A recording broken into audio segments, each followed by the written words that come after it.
All right, guys, I'm out here at Camp Taloali. So, local course. I've never played here before. First time playing it. Have a little tournament coming up here in a couple weeks. Doing a practice round with my new bag of DGA discs. We're putting with the Steady BLs. Really like this plastic, a little bit grippier. So those are gonna be the putters I'll be using. You'll be seeing me throw these and putt with these throughout this course. From what I know, it's a little bit of a shorter wood course. Throwing a lot of DGA stuff, so throughout the video I'll talk about the discs I'm using, what's in the bag, and let's hope we shred today.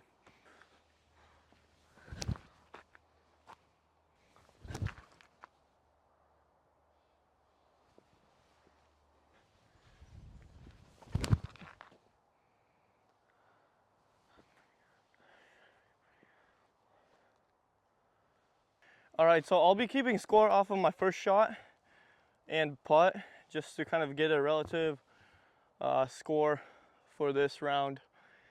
Apparently there is a blue tee that we didn't notice, which is a little bit tucked in. So I think that's gonna be the pro tees, and then these are the pro baskets. So we're just gonna play the longs and play off those further tees and hope they do that in the tournament. So here we go.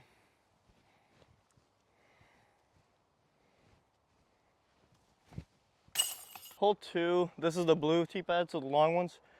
We're gonna play a long pin, so 378 feet.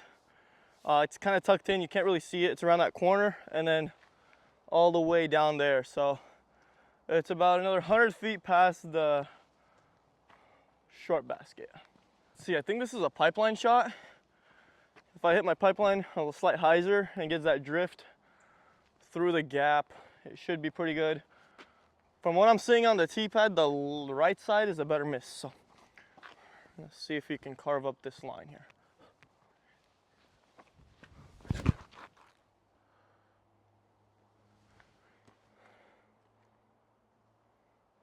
Yeah, a little bit low. We're just long of the short. I'm gonna try one more shot. We're gonna go a little more. We're gonna go Athena, so disc slightly, a little more overstable, and actually punch that line.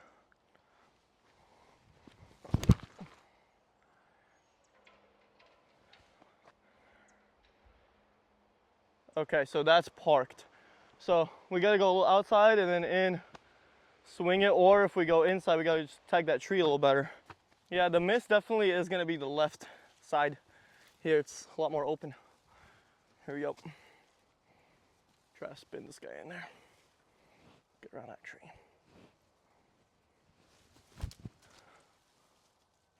Oh, just low. Yeah, so the other one is just pretty much perfect.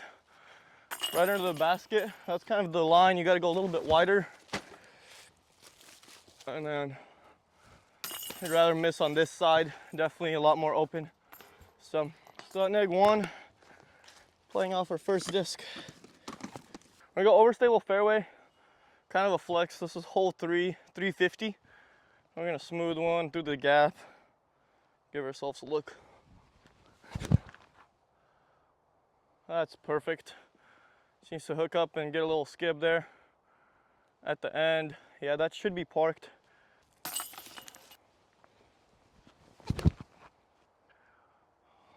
I think I didn't turn enough.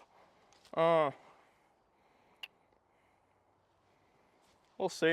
I don't know. I've never been there. It's pretty open, so should be attacking.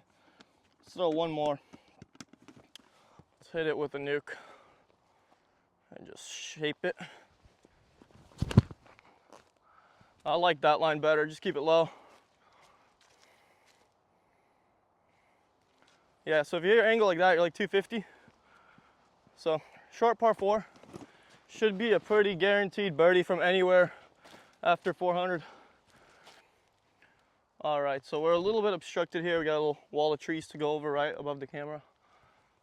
I'm gonna try to smooth the putter up there and give ourselves a look.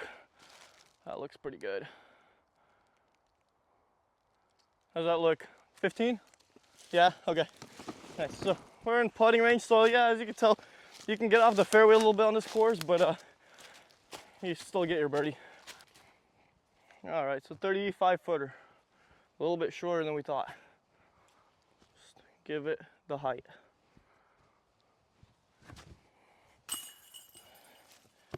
Oh my goodness, bro. Man, that burns. That's like as perfect as you could put it. So we're gonna play that C pin.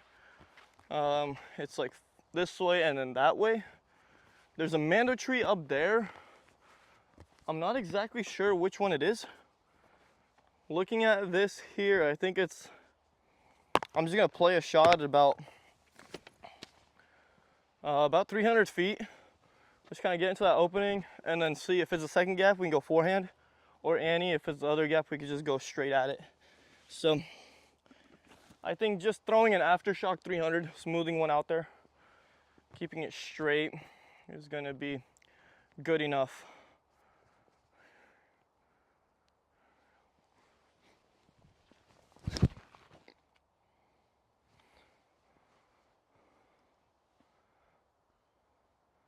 That's kind of all I want. That's like that little flat ledge, so we're right on top. And yeah, from there should be able to attack in that direction. Okay, so we're just past the mando, perfect attack point. So if that is the basket, it's just like a zone, little chip shot here. I'm gonna do like a little bit of a run up and then pop it. There's a couple trees there that are leading. I'm not sure if we need to go short or long of them. I'm gonna play it long just to be safe.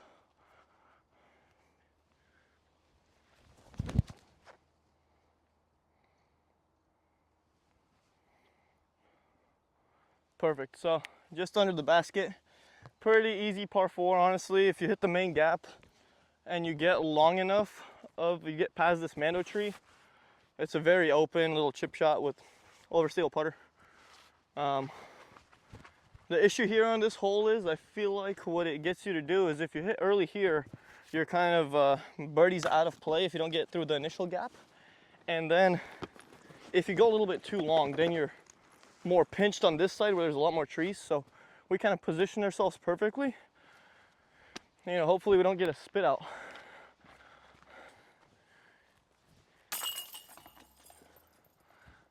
Yeah, going long of these two was perfect. It's very open here too, and you don't get as pinched off. This one's relatively short, 302 feet, just around that big tree, hyzering out. If you can see the orange basket, that's 224, that's the short pin. So we're just gonna go mid-range with our overstable aftershock. Hit it flat. Man, I don't know if that's the pin or not. That's more than 300 feet. I'm a little bit confused here because, I mean, here, we'll just play it and we'll see what happens. It plays more than 300 for sure.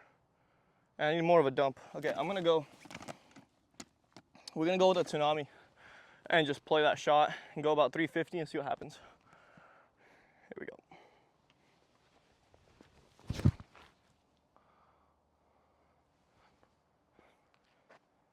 Okay, that caught some limbs and fell. So let's try the mid-range. Maybe we do need to go a little shorter than what we thought.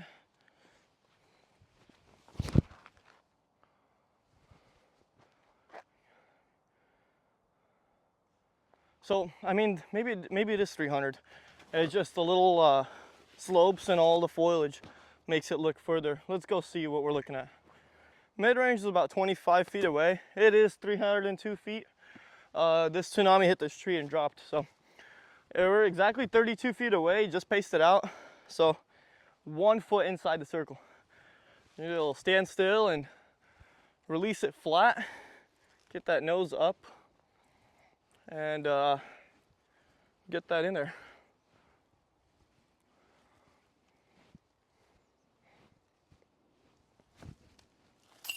Yes, on the pole. All right, 4 down through 6. Let's go.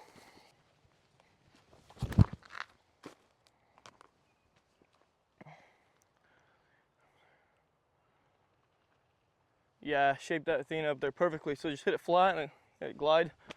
So I think that's about 25 feet.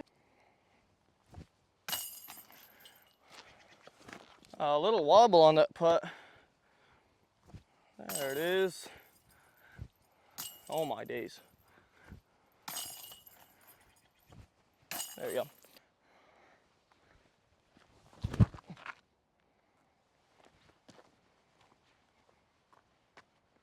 Slight anhyzer shot. Snap it on my line. That looks really good. That right there is absolutely parked 15 feet away.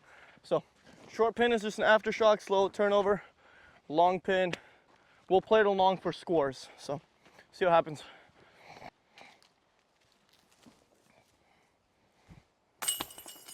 So if we're playing too short, I mean, if you have a good forehand, you don't even have a good forehand, but if you can just hit it flat, it'll get down this pin. I like that anhyzer shot. This is the other one that hit this Guardian. So I think if I'm gonna, in tournament, I like this disc selection. I actually keep it a little bit wider, hit this gap here.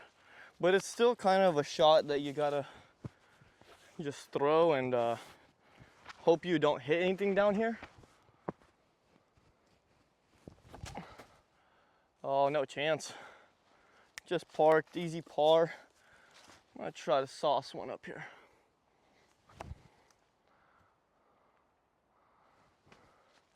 Yeah, you can get saucy or you could punch it. But pretty much you hit these trees, it's kind of it's thankfully a pitch up. So attack it with the sharp overstable quake.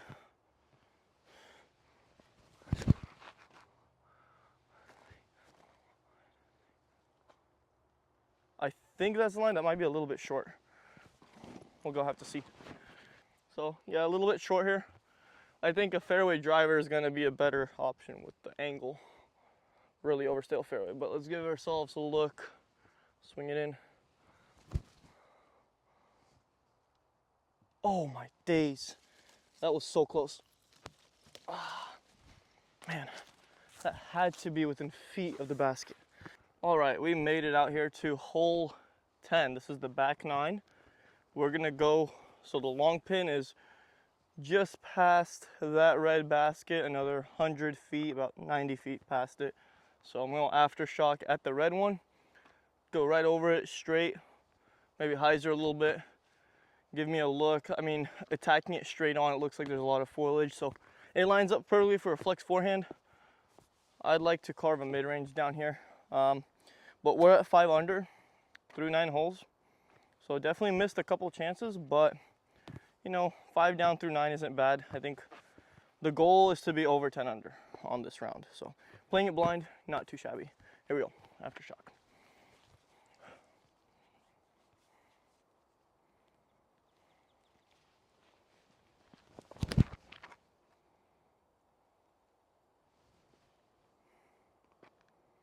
That is way too inside of what I want. All right, so the battery on our microphone died after the front 9. So back 9 is gonna be cinematic shots with some music. Stay tuned, I'll let you know the score at the end. Meantime, let's make this 100-footer for birdie.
All right, just finished the round.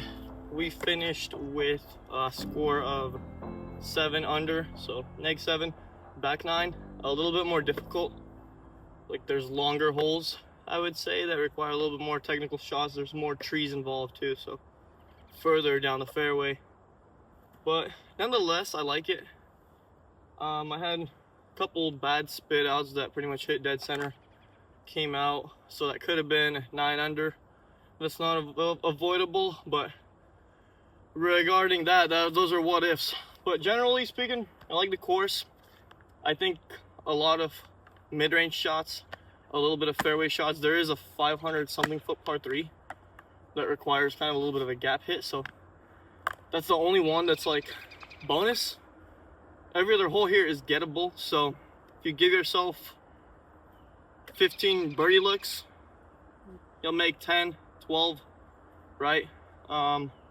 It's a shreddable course if you're hitting your gaps. Again, if you're hitting early, if you're missing your shots, pulling them, you could get into some trouble. But scrambling here, it's a pretty open course, so no like position where it's really hard to be in a position to where you're so out of position that you can't scramble for a par. So I think this course is pretty forgiving in that regard. Generally speaking, I like it. These discs are flying pretty well. Still need to go out there in the field and dial each and every one of them in. That way we know exactly how they fly, for like in case it's windy out here. But really calm conditions, very scoreable. I like it. Thank you for tuning in. See you on the next one.